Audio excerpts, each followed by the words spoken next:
खुलुमबाय नोंथांमोनखौ भइस अफ बडोलेण्ड चेनेलाव बयखौबो बरायबाय। दिनैनि मोनथिनो गोनां खौरांफोरा जाबाय मोनसे दुखुनांथाव आरो मुगैथाव जाथाया बिटिसिनि चिरां जिल्लानि सिङाव थानाय रुनिकाटा ओनसोलनिफ्राय सोराङाव फैदों। सासे 10 थाखोआव फरायफुबाय थानाय ट्राइबेल बर' माइनर फरायसुलिखौ हानजा जिनाहारि खालामनाय जाथाया सोराङाव फैदों। 10 थाखोनि माइनर बर' हिन्जावसाखौ साथाम मुस्लिम हारिनि सुबुङा मुगैथावै हानजा जिनाहारि खालामनाय जाथाया चिरांनि रुनिकाटायाव जानो मोनदों। बर' उन्दै हिन्जावसाखौ हानजा जिनाहारि खालामग्रा साथाम दायनिगिरि पीर मोहम्मद नासिरुल शेख हारुनुल हुसैनखौ चिरां पुलिसा हमनाय जाबाय। पुलिसा जाथायनि सायाव गोख्रों नायबिजिरनाया सोलिगासिनो होनना खौरां मोनदों। दासिम जाथायनि बागै मोनथिनो मोननाय बादिब्ला बिसोर ससियेल मिडियायाव नंखाय आइडि बानायनानै बे उन्दै हिन्जावसाखौ लोगो खालामदोंमोन, लोगोसे लाभ जिहादनि जेयावबो हिन्जावसाखौ खोख्लैदोंमोन होनना सन्देह खालामनाय जादों। बेनि उनाव बिखौ मोजां मोनफ्लाना फान्दायना लोगो हमनो लेंहरदोंमोन आरो बिसोर साथामनि गेजेराव सासेनि न'आव हिन्जावसाखौ लाना थांदोंमोन आरो हिन्जावसाखौ जौ लोंहोदोंमोन आरो जिनाहारि खालामना भिडिअ खालामदोंमोन आरो जुदि जाथायनि बागै सोरनोबाफोर खोन्थायोब्ला भिडिअखौ ससियेल मिडियायाव हगारना होगोन होनना हिन्जावसाखौ धमकी होदोंमोन, जायनि थाखाय हिन्जावसाया गिनानै रावनोबो जाथायनि बागै खोन्थानो हायाखैमोन। बे जाथाया थांनाय 24 जुलाइफोरावनो जादोंमोन होनना मोनथिनो मोनदों। उनाव दुथांफोरा जिनाहारि खालामनायाव खेबनाय भिडिअखौ पर्न साइटफोराव आपल'ड खालामना लादोंमोन। बेनि उनाव हिन्जावसानि महरखौ सिनायथिनो हायो आरो जाथायफोरा फारि फारियै सोराङाव फैजोबो। जाथायनि सायाव चिरां जिल्ला एबसुनिफ्राय दायनिगिरिफोरखौ गोख्रों साजा होनो खावलायो आरो चिरां जिल्ला एबसुनि आफादगिरि दिलीप बसुमतारी बिथाङा गिबि मन्त्रि डक्टर हेमन्त बिश्व शर्मा बिथांखौ दायनिगिरिफोरनि नखरफोरखौ बुलडजारजों सिफायजोबना होनांगौ होनना दाबि खालामो आरो बर'नि गासै आफादफोरखौ बे जाथायनि सायाव गोख्रों एक्सन लानो खावलायो आरो हानजा जिनाहारि खालामग्रा दायनिगिरि साथामखौबो फासि नङाबा जिउ जोबजासिम जेलनि साजा होनांगौ होनना सोरखारनिसिम दाबि खालामो। बिटिसिनि गाहाय खुंगिरि हाग्रामा महिलारी बिथांनि मासि सामलायनायाव बिटिसिनि इएम एमसिएलएफोरनि नुजाथिनायाव मैया इसि मिटिं जथुमाया जानानै थाङो। बिटिसिनि गाहाय हाग्रामा महिलारी बिथाङा फोरमायनाय बादिब्ला दिनै 4 बाजियाव आसाम सोरखारजों बिटिसिनि गुबुन गुबुन डिपार्टमेन्टफोरनि जेंनाखौ लानानै सावरायलायनाय जागोन। ट्रान्सपर्ट, पिडब्लिउडि, एग्रिकालचार, इडुकेसन आरो गुबुन गुबुन डिपार्टमेन्टफोरखौ सालायनो थाखाय बिटिसिआव गोबां साख्रि एबा पस्टनि लांदां मासिफोरखौ सुफुंनायनि सायाव सावरायनाय जागोन। बिटिसिआव गोबां 3थि आरो 4थि थाखोनि साख्रिनि मासिफोरा लांदां जाना दं आरो ग्रेजुवेट लेभेलनिबो गोबां मासि लांदां जाना दं। बेनिखायनो लांदां मासिफोरखौ सुफुंना होनो थाखाय आसाम सोरखारखौ दिनै आर'जलाइ गथायगोन होनना बिटिसिनि गाहाय हाग्रामा महिलारी बिथाङा फोरमायो। खर'सा आसामाव दैबानाजों दासिम गोबां सुबुंफोरनि नखरफोरा सिलिंखार थेर-बेथेर जानो गोनां जाबाय आरो गोबां जिब जुनार लोगोसे सुबुंफोरनिबो जिउ गोमानो गोनां जाबाय।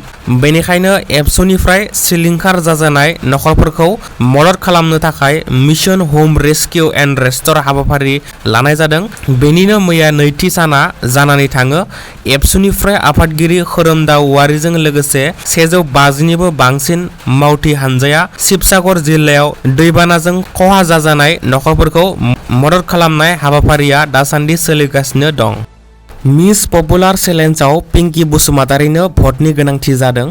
बर'नि फिसा पिंकी बसुमतारीया दासान्दि मिस इउनिभार्स इन्डियायाव बिटिसि आरो आसामखौ दैदेनगासिनो दं। गावनि रोंगौथि आरो समायनाजों पिंकी बसुमतारीया दासान्दि मिस इउनिभार्स इन्डिया बादायलायनायनि गुबुन मोनसे गोनां राउन्डआव सहैनानै दं। बबेखानि सोलिफु मिस पपुलार चेलेन्जनि थाखाय पिंकी बसुमतारीनो भटनि हेफाजाब गोनांथि जादों आरो नोंथांमोना भट होनानै देरहा होयोब्ला पिंकी बसुमतारीया थोंजोङै ग्रेन्ड फाइनालनि टप 20आव जायगा आवग्रिनो हागोन।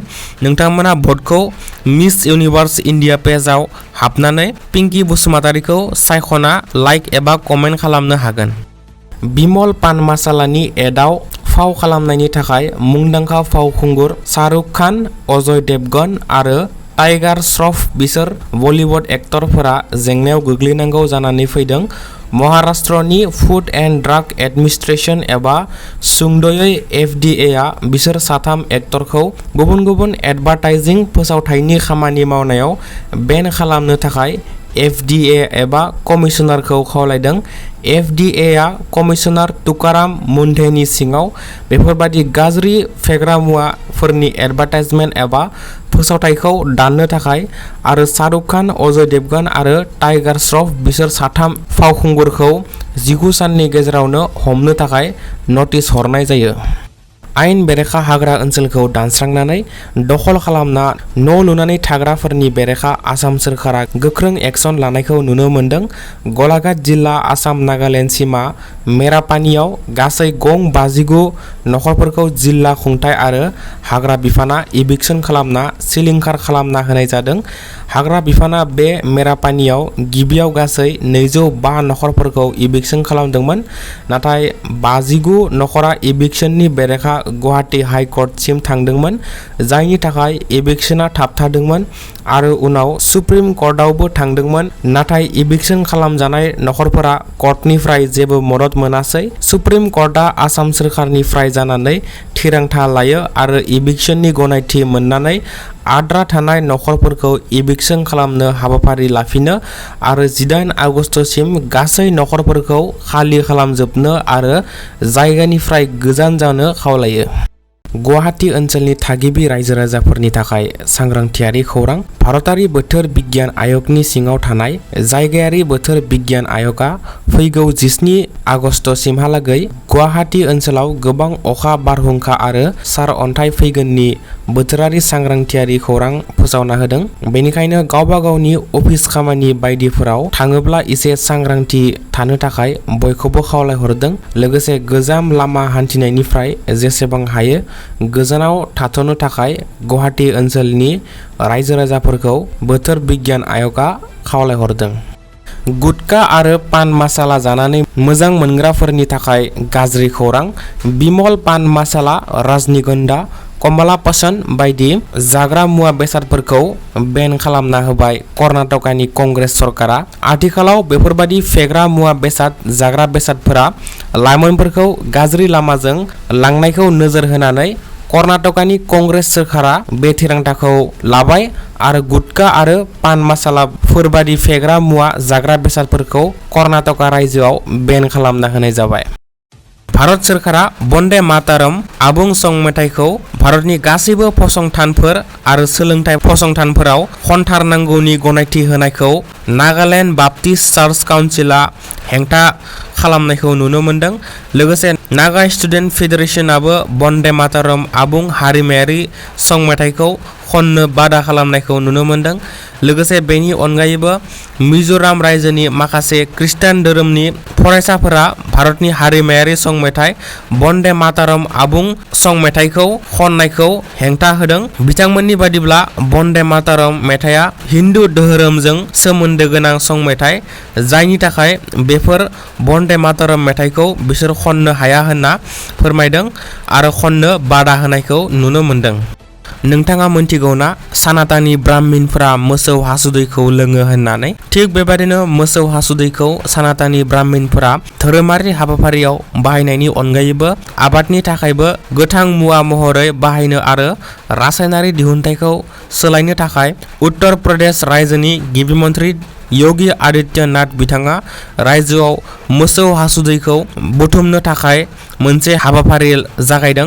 मोसौ हासुदैखौ आबादारिफोरनिफ्राय 1 लिटाराव 10 राङाव बायनानै आबादारिफोरनि रां आरजिनायखौ बांहोनो आरो बे हाबाफारिखौ गाइखेर होयै मोसौफोरखौ जोथोन लाखिनायाव मदद होगोन होनना बिथाङा फोसावना होदों। उत्तर प्रदेश सोरखारा 1 लिटार मोसौ हासुदैखौ 10 रांनि बेसेनाव आबादारिफोरनिफ्राय बायनाय जागोन होनना हाबाफारि लानायखौ खौरां मोन्दों। दिनैनि रादाबा एसेनोसै। बेबादिनो सानफ्रोमबो गोनां खौरां मोनबाय थानो थाखाय भइस अफ बडलेण्ड चेनेलखौ साबस्क्राइब खालामना लायोब्लानो जाबाय। Thank you.